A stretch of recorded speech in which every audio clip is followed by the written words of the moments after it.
I volunteered for Lawyers for Trump, and I volunteered to go anywhere that they would send me, and they sent me to Detroit. There were about 50 other lawyers that came from all over the United States to be there to monitor the elections. We went to Wayne County, and where Detroit is located, and we were assigned to various locations, various polling places where people vote in Wayne County. And we went there as poll watchers. Now, there's two roles that people play during elections. There are challengers, which are people that are appointed by a political party to actually watch the vote counting, to challenge the votes. They can challenge the credentials of a voter and so forth. So they actually have some authority. But you had to be a Michigan registered voter to do that. So we were assigned to being poll watchers, where we could go anywhere in a public place, in a public space, in a polling area, and observe what went on. We were not permitted to talk to voters, and so that's what I did. I was a poll watcher and went to 4 or 5 different locations, and every location but one, there was somebody there from the Democratic Party who was violating the law. The worst problem was at the what they call Cobo Hall. That is a large room where all of the ballots from the area are counted. And challengers have a right to be in that room. They have a right to look over the shoulder of the ballot counters. They have a right to challenge things if they see something wrong. I was brought in there in the evening, and the entrance to the room was blocked by police officers, and they were very unusual looking police officers. They did not have consistent uniforms.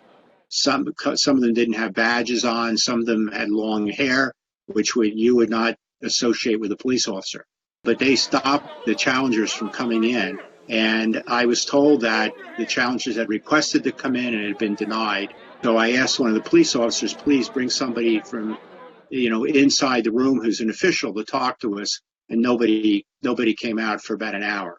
The person that came out just wouldn't even talk to us, would not let the people in. Now, the other thing they did is they took big pieces of cardboard and taped them up to the windows so that we couldn't even look into the room. My affidavit has photographs of this, of the police officers, of the challengers waiting to get in, and of this cardboard. Again, it was obvious that they did not want us to see what was going on in the room.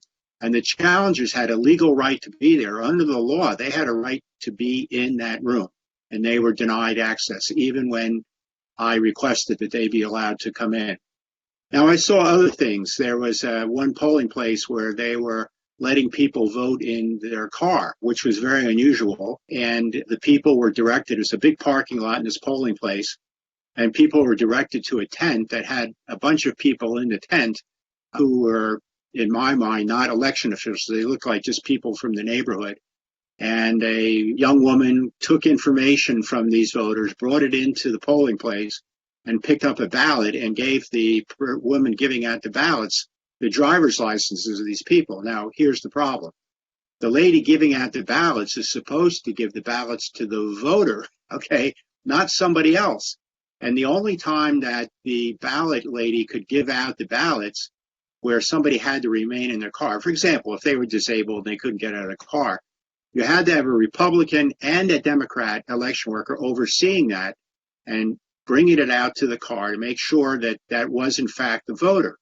Because otherwise, you could just substitute somebody's driver's license, bring in a fake ballot, and the ballot lady would give you a ballot. And you wouldn't even be sure that it was actually the voter showing up. In 2 other places, Democratic Party challengers were talking to voters and assisting them in voting, which is also in violation of the law. Challengers are not permitted to talk to voters, not permitted to assist voters.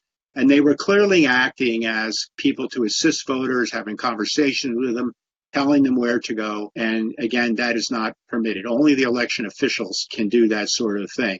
Now, also, they had these boxes where you could drop in ballots. Now, the problem with having boxes to drop in ballots is that people can do what's called ballot harvesting, where they might get, let's say, ballots from dead people and bring 10 or 20 of these ballots that are filled out and just stick them in the ballot box. Nobody would see this in the middle of the night or in the day. They weren't monitored by anybody. So that's one problem. The other problem is that We went to one ballot box when they were cleaning the ballots out at the end of the day. The ballots were put in a bag. The bag was supposed to be locked. This is what we call chain of custody, so you can document what happened from when the ballot was picked up until it was actually counted. That bag was not locked. We looked twice and it wasn't locked, and it was supposed to be locked.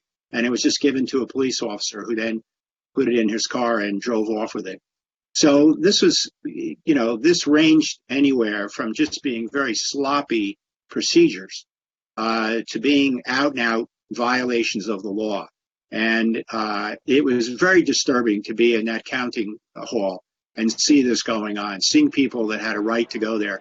And you couldn't really see what was going on. Now, I've read other affidavits that have been submitted from people who were inside the hall, and the things that were going on in there were outrageous. People were forging ballots, assigning votes to people who had not sent a ballot in, changing dates on the ballots to pretend that they had arrived on time when they hadn't. Also, a bunch of ballots came in the middle of the night and nobody knows where they came from. So the whole process was very disappointing as an American. I have monitored a lot of elections in the last 20 years.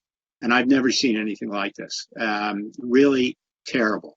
And I think that President Trump is absolutely correct that this needs to be investigated. People need to be prosecuted for this, and there needs to be a recount. Make sure that the voting is accurate. You said you had monitored a lot of other elections before. Could you just briefly describe what those experiences were like?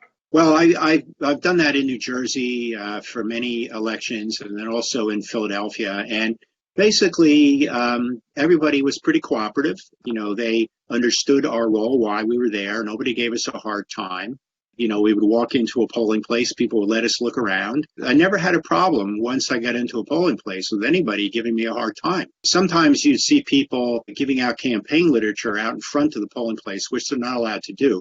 But they were not election officials. They were just people from the Democratic Party. And, we would just tell them, please, you have to be 100 feet away from the door. But I never had any trouble with any election officials, never anybody blocking my view. Everybody understood what this was all about and that we had a right to be there and ask questions. This is the first time I've ever actually seen election officials blocking the view and interfering with the challenger process. I wanted to make sure that everything was completely correct, and I had my partner that day who went around with me, another lawyer, look everything over to make sure that I got it right. By swearing to that, I risked the loss of losing my legal license if I told a lie. I'm not going to endanger my professional life. So everything I put in there is exactly what I saw.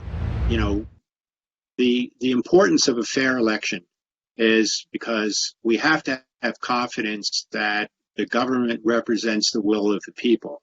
In the United States, the people control the government. And when you engage in fraudulent voting, it's somebody else other than the people that are controlling that vote and therefore controlling the government. And it can be very divisive, as you've seen in countries in Eastern Europe where they challenge elections. You can lead to civil war. So you've got to ensure that everything is done 100% correctly and that everybody has a role to play in that system, and including challenging things if things aren't right. And I respect the rights of the Democrats to do the same thing. If they see something wrong, they should speak up and it should be corrected. Everybody wants a fair election.